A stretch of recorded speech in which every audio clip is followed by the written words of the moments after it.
Today's episode is from a clinic presentation at Lawrence First and Goal Clinic.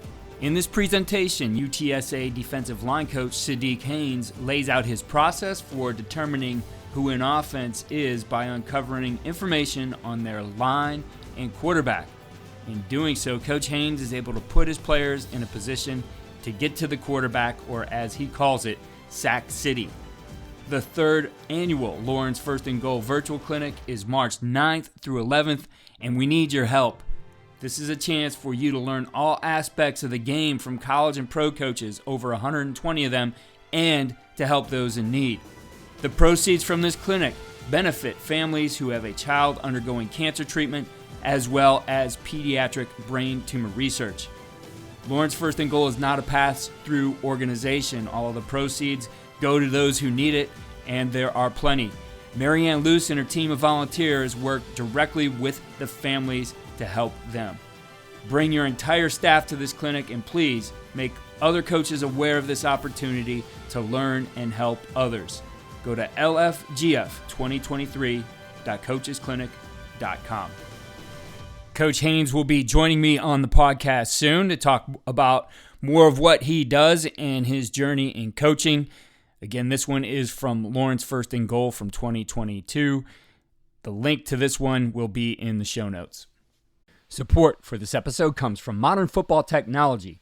Modern Football Technology provides real-time opponent tendencies and self-scout while eliminating manual data entry into Huddle, DV Sport, and Exos. If you're tired of tools that are time-consuming to learn and perform inconsistently at best, then we recommend Modern Football for a fresh perspective. Schedule a demo today at teammofo.com to see a battle-tested tool that's proven to perform and deliver value. Mention Coach and Coordinator Podcast or use the coupon code CC10 to receive 10% off your first year. And listen to our recent episode featuring Folsom High School defensive coordinator Jordan Ersick to learn more about how the 2023 California State Champion uses modern football to dominate their opponents. What an amazing cause. What an amazing time it is for us to get together as coaches. Can't thank these guys enough for putting this platform together. A place where us coaches can come together and talk some football, also while doing it for a great cause. So I'll jump right into who I am, Siddiq Haynes. I'm currently working at the University of Delaware. This is my alma mater. I played here from 2007 through 11. I had a few great years here. I went to a couple of national championships games, and then took my coaching career down to Sam Houston State University. I was there from 2014 until last spring. We won the national championship. And then this past fall, I was at UTSA before coming up here to Delaware, which I got here January 3rd. I'm ecstatic for the opportunity. The reason why I have all these different pictures on this first slide is the past 12 months, with the COVID year, we had a spring football game. We had games in the spring last year, and we were fortunate enough to be in a really good situation with some really good players and a really great staff. And we were able to win a national championship while at Sam Houston State, as well as a conference championship. Moving right along, I was blessed with the opportunity to go to UTSA as a defensive analyst, which is where I spent the fall season. Had an amazing year. Went 12-2 there, Conference USA championship, most wins in school history.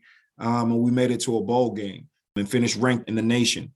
These things we accredit to the players. I've been fortunate to coach some really good players. I've been fortunate to be around some really good coaches, and I'm blessed for that, which is how I'm in the position that I am today. What we're going to talk about today, right, is pass rush philosophy and scheme, the ability to be able to get into the opponent's backfield, disrupt the quarterback, and draw up some schemes that will allow you to effectively get to the quarterback. Now, I will be speaking from a defensive line standpoint. Understand there can be different philosophies and schemes as far as how we get to the quarterback, whether it's with pressures, whether it's with just your defensive line. I'll be highlighting majority of the defensive line of how you manipulate pass rush schemes, how you prepare for games during season, what you look at during breakdown, and what will give you the full spectrum of the full picture so that you can effectively attack the quarterback with your philosophy and then build in your scheme as well. Moving right along, I'm going to bring you guys some stats just because I've been at two different places here in the last 12 months, just so you can have an idea of who we are and how we did. Right here just shows the rankings of Sam Houston State when we were there last spring, how we finished in the conference with multiple first places in the country, right? This is a credit to how we played. We obviously didn't look at numbers during the year, during the season, but you also have to go back at the end of the year and evaluate who you were as a defense based on how your numbers look. Obviously, you want to stack them against the teams that are in your conference. So it's always good to look at that. You know, speaking of the quarterback and what we're talking about, pass rush philosophy and scheme, you know, it's great to see team sacks as number one, right? 37, and that was in 10 games. And then team TFLs at 110 per game, right? That's a credit to how those guys play up front and how we played as a defense. Right? We had a vertical mindset. We were always in an attacking mindset, which also then credits to what you see above that, right? Rushing defense. I spend so much time talking about pass rush philosophy and scheme that we can't forget about being great in the run defense. If you don't have a great run defense, you won't really be successful and get teams in a position to where they have to throw the ball, right? So a great job to those guys. Obviously, this was the year that we won the national championship, so it was great to see that those numbers on defense translates into how those guys played on the field. And then the other one that is important that I believe is third down defense, right? Being really good on third downs. If the philosophy is to stop the run, you got to be really good on first and second down, right? You got to be able to scheme up your rush defense to put yourself in a position where those guys can pin their ears back and really go after the quarterback. And then the one at the top, scoring defense, is obviously important, being able to keep teams out of the end zone so that you can end up in that win column when the game hits 0 on the clock. Moving along to UTSA, right? So I won a national championship in the spring at Sam Houston State, blessed to be a defensive analyst and help those guys in the meeting room. And here it is, right? Finished with 12 wins in 2021.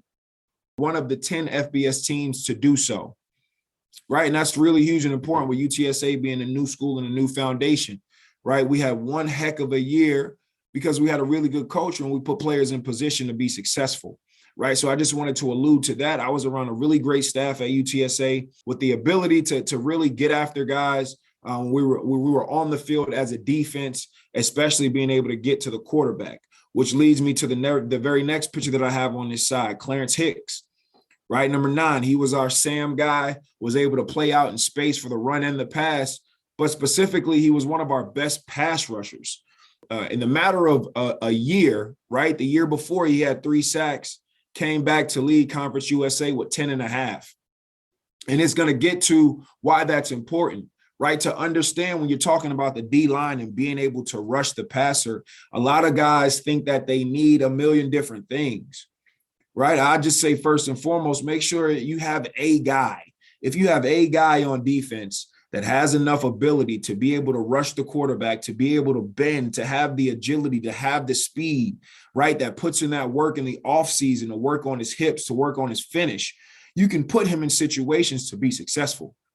You just got to scheme up the offensive line, know what they're doing, and know what to effectively put in the game plan for those guys to be successful.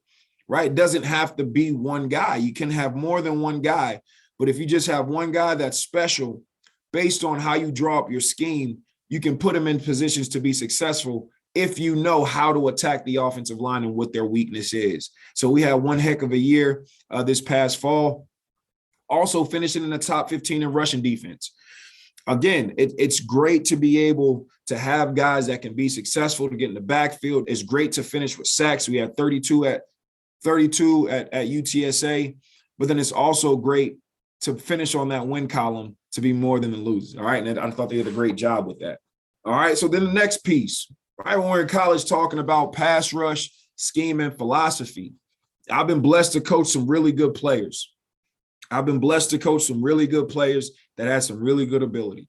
Who you guys see right here, Derek Roberson, who went undrafted. Tennessee Titans picked him up. You know, he's one of their pass rush specialists. A lot of the things that we did at Sam Houston State when I coached him showed up on Sunday, right? What you see right here, he had a game against Drew Brees, a Hall of Famer, 2.5 sacks, a couple TFLs that really put him on the map. He was put in a position to go be successful in the NFL, and he took full advantage of it. And then P.J. Hall, drafted in the 2nd round to the Oakland Raiders. He's been to the Texans as well. Again, a kid that came in as a fullback / tight end that we moved to defensive line, and he was able to have his ability to play anywhere on the defensive line. Both of these guys played all 4 spots.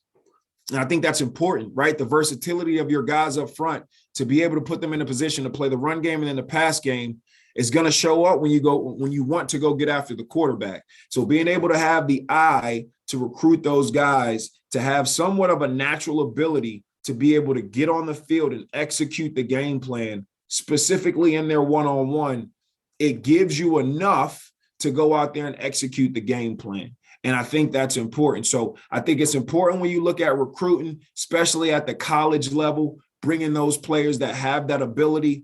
And then when you're in high school, if you particularly don't have those players on your team, being able to draw up a scheme to help utilize what you have on your team as far as how you can be effective with rushing the quarterback.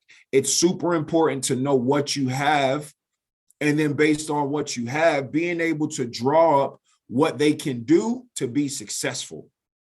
It's important that you don't try to force something on a group of kids that can't do it, right? It's best that you play to the ability of who you have on your team, who you have on your roster, and to make sure you're being true and honest to what you have instead of searching and trying to do something that's not going to work, right? So I just want to go ahead and reiterate, recruiting is a huge piece of that. To be able to have some guys play on Sunday is huge. And I think it just goes a long way with helping you, obviously, with your philosophy and scheme, because at the end of the day, it comes down to your players. All right. Moving into pass rush mentality, right? Pass rush mentality. All right. So when it comes down to wanting to rush the passer, here are some of the things that I think you need to go through in your progression of understanding who you're playing, right? The very first thing, know the quarterback.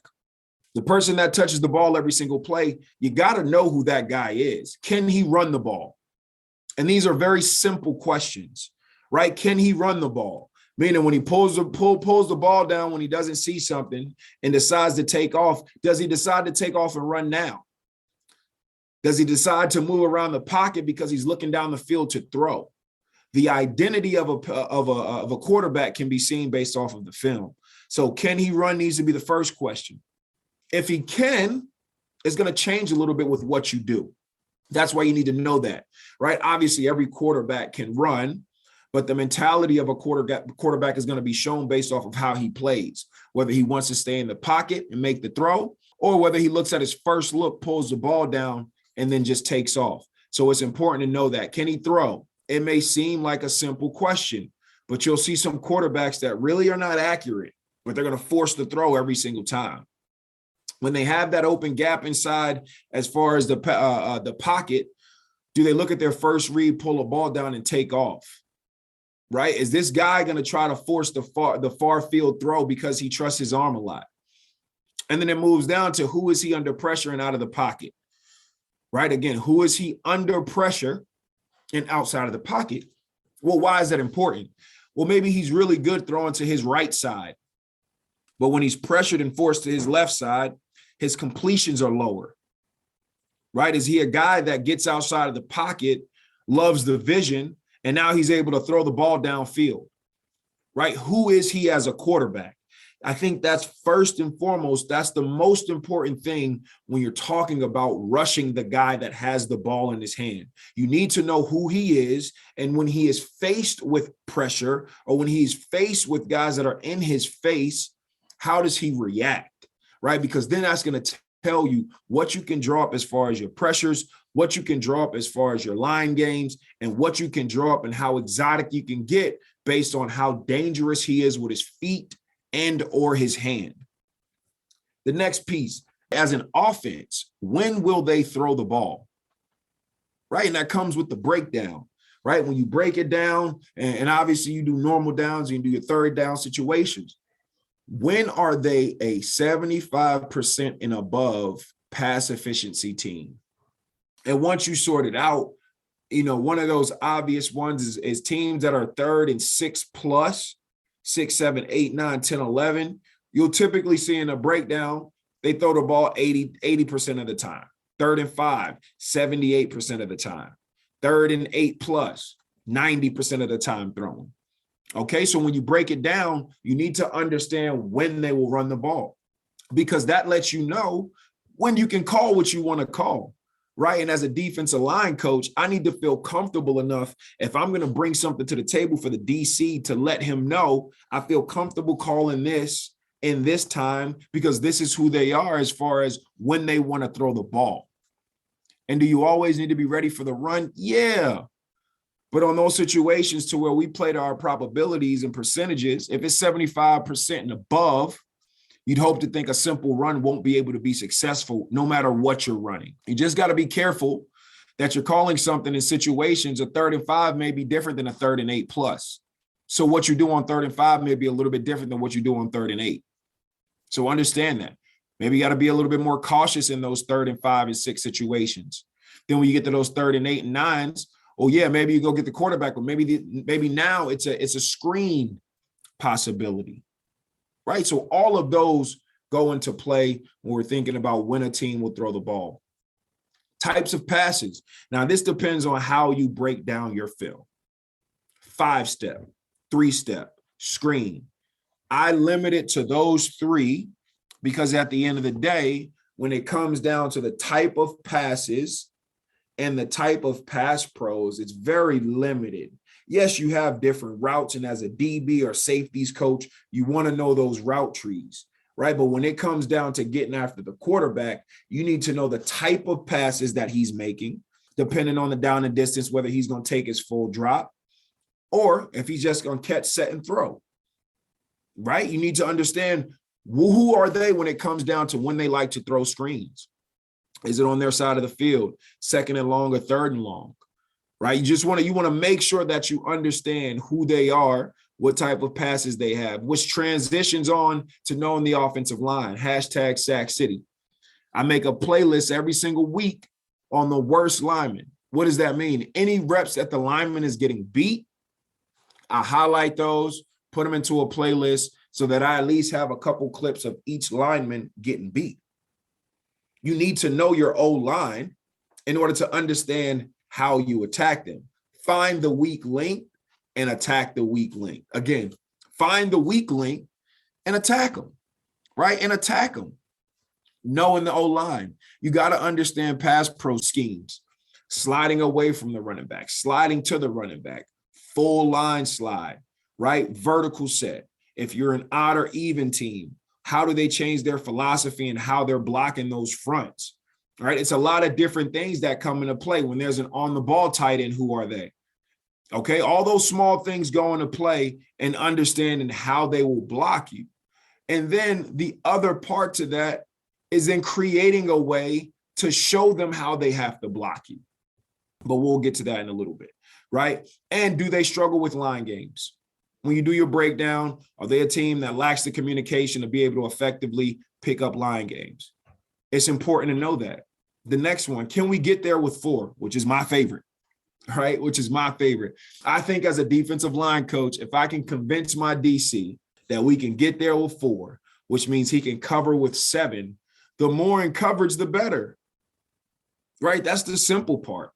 Some people will probably disagree with me. I understand that, right? Let's send more. Let's send the house so we can definitely get there.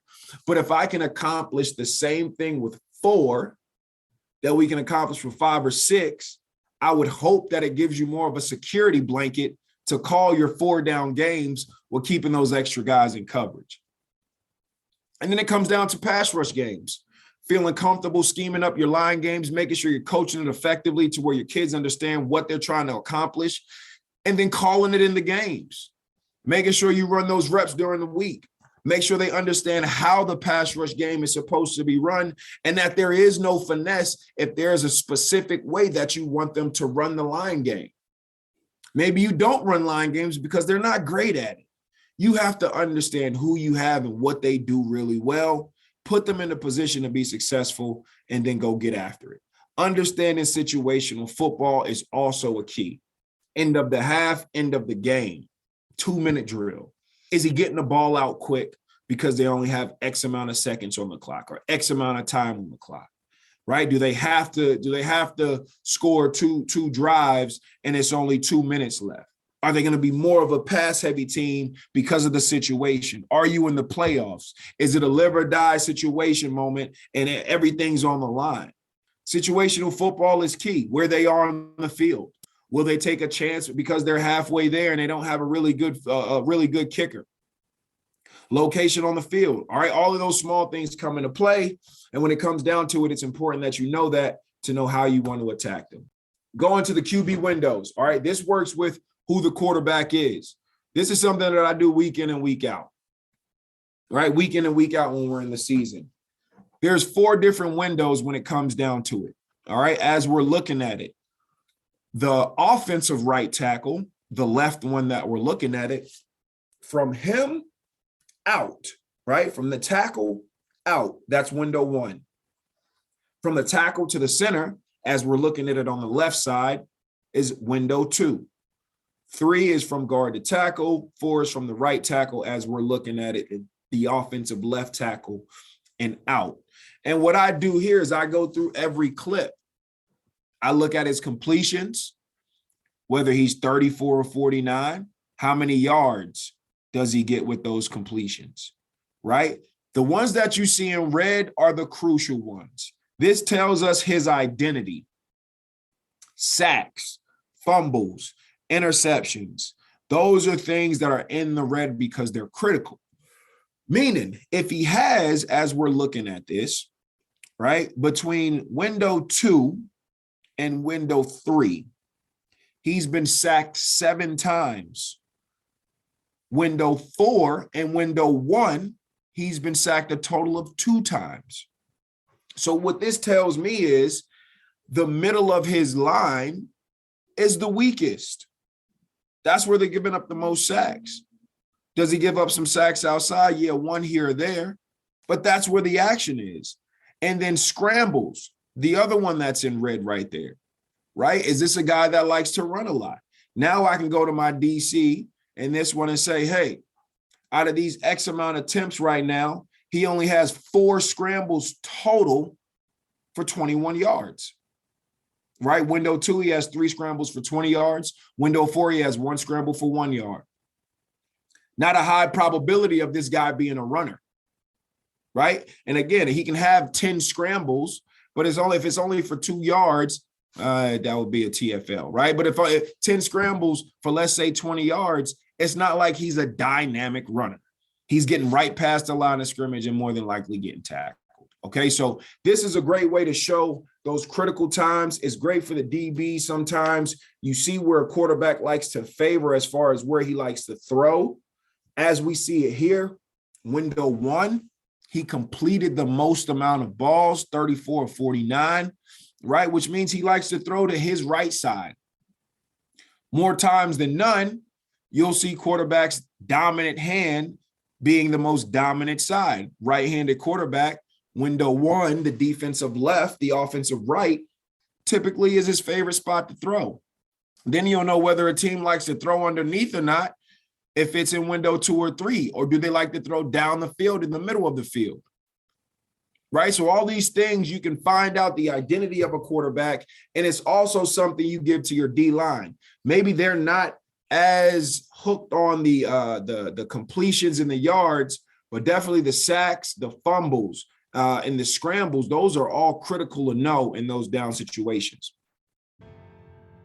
Thank you again for listening to the Coaching Coordinator Podcast. The link to this entire presentation is in the show notes. Again, remember to help others out by attending the Lawrence First and Goal Clinic. That's lfgf2023.coachesclinic.com. Follow all we're doing on coachingcoordinator.com and follow me on Twitter at Coach K. Grabowski.